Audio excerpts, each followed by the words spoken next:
दोस्तों दिल्ली की टीम को आखिरी के 6 गेंदों में चाहिए थे 24 रन, तो वहीं पर गुजरात की टीम को चाहिए थे 2 विकेट। फिर हुआ चमत्कार। स्वागत है आज की इस वीडियो में। हम आपको बताने वाले हैं कि आईपीएल का एक और रोमांचक मुकाबला दिल्ली और गुजरात के बीच खेला गया। इस मुकाबले में दिल्ली की टीम को जीत के लिए आखिरी के 6 गेंदों में सिर्फ 24 रनों की जरूरत होती है, तो वहीं पर ऑल आउट करने के लिए गुजरात की टीम को भी 2 विकेट की जरूरत होती है। फिर अंतिम ओवर में क्या कुछ हुआ, इस मुकाबले की पूरी हाईलाइट विस्तार से आज हम आपको बताएंगे। लेकिन उससे पहले दोस्तों, अगर आपको भी यह रोमांचक मुकाबला पसंद आया हो तो इस वीडियो को एक लाइक जरूर करें और दोस्तों कमेंट करके जरूर बताएं आईपीएल 2022 में आप कौन सी टीम को सपोर्ट करते हो। तो चलिए दोस्तों, बिना वक्त गवाए हम इस वीडियो को शुरू करते हैं। दोस्तों आईपीएल 2022 का 10वां मुकाबला गुजरात टाइटंस और दिल्ली कैपिटल्स के बीच खेला गया, जहां दोनों ही टीमों के बीच हमें कांटे की टक्कर देखने को मिली। इस मैच में दिल्ली कैपिटल्स की टीम ने टॉस जीतकर पहले गेंदबाजी करने का फैसला किया, तो वहीं पर गुजरात टाइटंस की टीम को पहले बल्लेबाजी करने का न्योता दिया। वहीं अब इस मैच की शुरुआत हुई। गुजरात टाइटंस की तरफ से ओपनर बल्लेबाज के रूप में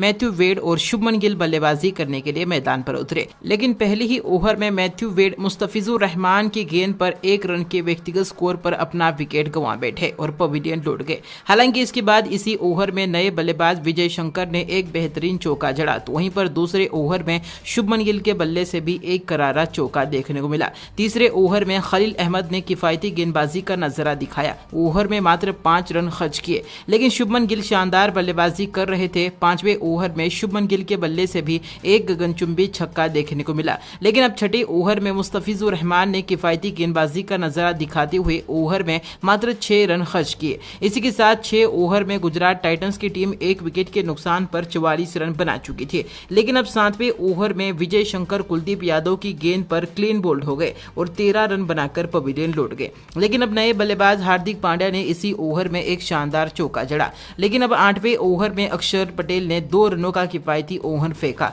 वहीं दोस्तों अगले ओवर में कुलदीप यादव ने भी मात्र 5 रन खर्च किए, लेकिन 10वें ओवर में हार्दिक पांड्या के बल्ले से एक बार फिर से करारा चौका देखने को मिला। 10 ओवर में गुजरात टाइटंस की टीम 2 विकेट के नुकसान पर 66 रन बना चुकी थी। 11वें ओवर में हार्दिक पांड्या ने एक बार फिर से चौके के रूप में बाउंड्री बटोर ली। इसके ओवर में गुजरात टाइटंस की टीम ने 9 रन बटोर लिए। इसके अलावा अगली ही ओवर में शुभमन गिल ने एक बेहतरीन चौका जड़ा और दोस्तों उसके बाद 1 रन लेकर अपना आईपीएल का 11वां अर्धशतक भी पूरा कर लिया। 13वें ओवर में एक बार फिर से शुभमन गिल के बल्ले से एक के बाद एक 2 बेहतरीन बाउंड्रियां आती हुए नजर आई, लेकिन दोस्तों इसी ओवर के अंतिम गेंद पर खलील अहमद ने शानदार गेंदबाजी का नजारा दिखाया, जहां कप्तान हार्दिक पांड्या को खलील अहमद ने 31 रन के व्यक्तिगत स्कोर पर आउट करके पवेलियन का रास्ता दिखा दिया।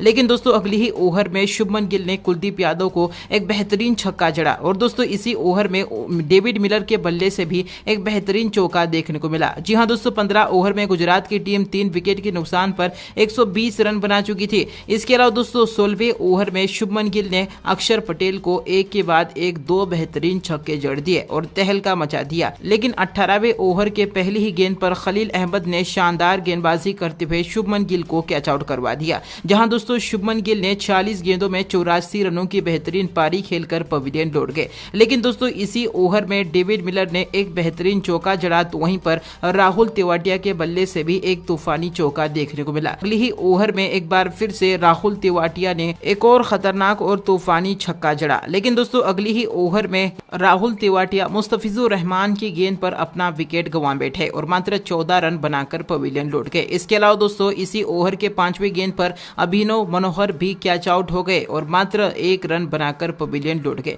मुस्तफिजुर रहमान ने इस ओवर में बेहतरीन गेंदबाजी करते हुए 2 विकेट हासिल किए और इस तरह से दोस्तों गुजरात टाइटंस की टीम 20 ओवर के पारी में 6 विकेट के नुकसान पर 171 रन बना पाई। अब दोस्तों दिल्ली कैपिटल्स की टीम को जीत के लिए 172 रनों का लक्ष्य मिल चुका था। वहीं दोस्तों दिल्ली कैपिटल्स की तरफ से ओपनर बल्लेबाज के रूप में पृथ्वी शॉ और टीम साइफर्ड बल्लेबाजी करने के लिए आए, जहां पृथ्वी शॉ ने पहले ही ओवर में एक शानदार चौके के साथ अपना खाता खोला, लेकिन दूसरे ओवर में टीम साइफर्ड हार्दिक पांड्या की गेंद पर अपना विकेट गंवा बैठे और मात्र 3 रन बनाकर पवेलियन लौट गए। लेकिन इसके बाद तीसरे ओवर में नए बल्लेबाज मनदीप सिंह ने एक ही ओवर में एक के बाद एक 2 करारे चौके जड़े। इसके बाद चौथे ओवर में मनदीप सिंह ने भी एक बार फिर से 2 चौके जड़े, लेकिन अब अगली ही ओवर में लॉकी फर्गसन ने बेहतरीन गेंदबाजी का नजारा दिखाया, जहां लॉकी फर्गसन ने इस ओवर में पहले तो पृथ्वी शॉ को 10 रन के व्यक्तिगत स्कोर पर आउट करके पवेलियन का रास्ता दिखा दिया, तो वहीं पर इसी ओवर में मनदीप सिंह भी लॉकी फर्गसन की गेंद पर अपना विकेट गंवा बैठे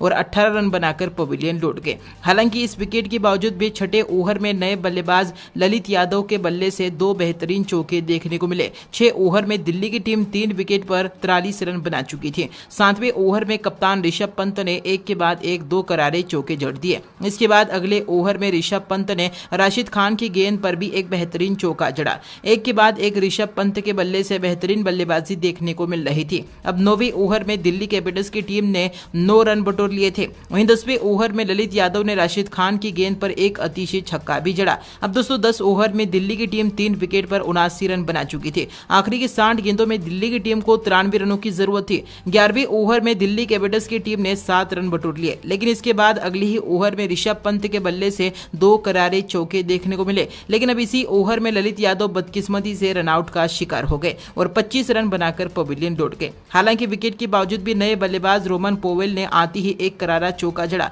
लेकिन इसके बाद अगली ही ओवर में राशिद खान ने 5 रनों का किफायती ओवर निकाला।